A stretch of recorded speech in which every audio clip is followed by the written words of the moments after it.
Do we have got time for a quick clip of What the Bleep Do We Know? Which is this. Okay, let's have a quick clip of What the Bleep Do We Know, which is a documentary, a sort of drama documentary about which Madonna has said, "I found What the Bleep Do We Know to be incredibly thought-provoking and inspiring. Here's a taste." What I thought was unreal now, for me, seems in some ways to be more real than what I think to be real, which seems now more to be unreal. You can't explain it.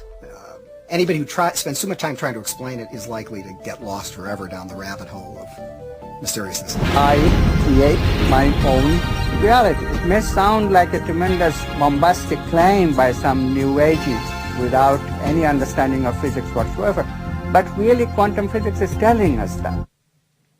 It's a really, really odd thing, What the Bleep Do We Know, because it's a documentary about quantum physics that has within it a sort of dramatised section starring Marlee Matlin, in which, whilst all these people talk about quantum physics and the fact that when you get down to a molecular level, nothing exists other than what we think about existing, Marlee Matlin is a photographer who's having a bit of a bad time, and she meets a kid playing basketball in a park, and he then explains to her about quantum physics, and then she goes to a wedding party and she gets off with somebody, or she doesn't, but she thinks she does, and she takes a photograph, and it turns out in the end that we're all in control of our own destinies, and if we can only imagine a more positive future, it will come around.